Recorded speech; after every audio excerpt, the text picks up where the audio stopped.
गुरु भक्ति योग।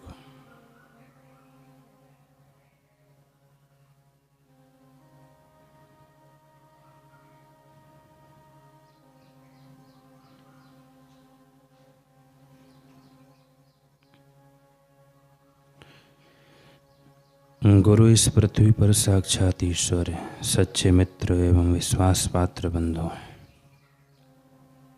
अपने मस्तक का उपयोग सद्गुरु के पावन चरणों में झुकाने के लिए करो।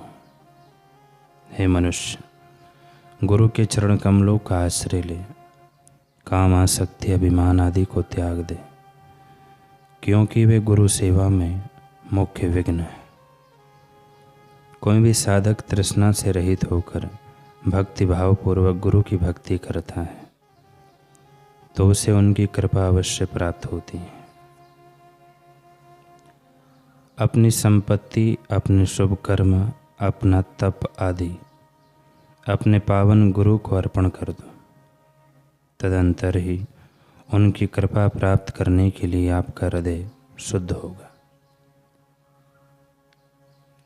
प्रेम एवं आदर से अपने गुरु एवं संतों की सेवा करो, उनको साक्षात प्रभु मानो। गुरु एवं संतों के चरणों की धूलि से अपने हृदय को शुद्ध करो, तभी आपका हृदय पवित्र होगा, तभी आप भक्ति कर सकोगे। गुरु सेवा योग का अर्थ है गुरु की निस्वार्थ सेवा।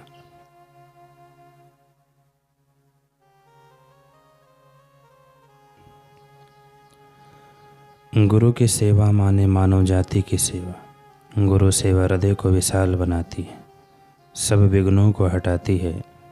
गुरु सेवा हृदय शुद्धि के लिए एक असरकारक साधना है। गुरु की सेवा मन को सदा प्रगतिशील और चपल रखती है। गुरु की सेवा के कारण देवी गुण जैसे कि दया, नम्रता, आज्ञा पालन, प्रेम, श्रद्धा, भक्ति, धैर्य, आत्मत्याग आदि का विकास होता है।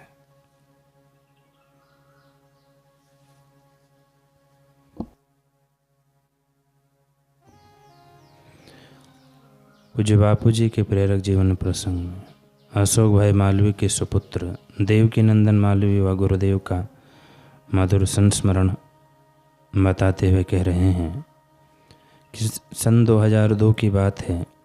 मेरी उम्र 12 वर्ष की थी। मुझे बचपन से ही काले मोतियाबिंद की तकलीफ थी। आँखों से नहीवत ही दिखता था।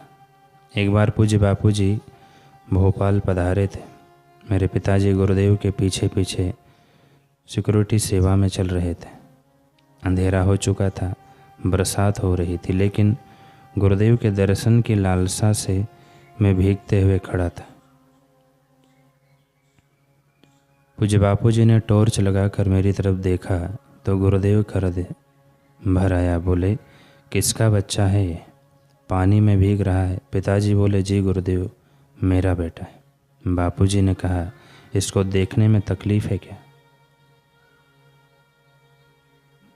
जी, जन्म से ही इसको बहुत कम दिखता है। पढ़ाई करने में भी दिक्कत होती है। ऑपरेशन करवा कर भी कोई लाभ नहीं हुआ। करुणा वरुणालय गुरुदेव ने पिताजी को प्रसाद रूप में एक फल देते हुए कहा, पढ़ेगा इसका बाप भी पढ़ेगा। और फिर मुस्कुराते हुए आगे चले गए। एक बार गुरुदेव ने मुझे आँखों की तकलीफ मिटाने हेतु मंत्र बताते हुए कहा कि केवल इसका जप करना, सब ठीक हो जाएगा। जुलाई 2012 में उज्जैन आश्रम में मैं पिताजी और समिति के कुछ साधक भाई पूज्य श्री से भोपाल में सत्संग समारोह की अनुमति लेने गए थे। पूज्य श्री मुझसे बोले, तो टीवी कम देखा कर और चिंता मत किया कर। मैंने कहा, गुरुदेव, पिताजी मेरे भविष्य को लेकर चिंता करते हैं, इसलिए मुझे ज़्यादा चिंता होती है। गुरुदेव थोड़े नाराज हुए और पिताजी की ओर देखकर कहा कि तू चिंता करता है, मेरे होते तू चिंता करेगा? इसकी चिंता मैं करूँगा या तू करेगा? पिताजी ने हाथ जोड़कर दंडवत प्रणाम किया और बोले, जी गलती हो गई, अब आप ही इसको संभालिए।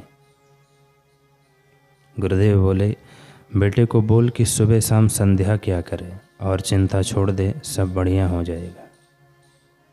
सन 2013 में पूज्य बापूजी भोपाल आश्रम पधारे थे। हम दर्शन करने गए। पिताजी ने पूज्य श्री से कहा, बापूजी यह मेरा बेटा है।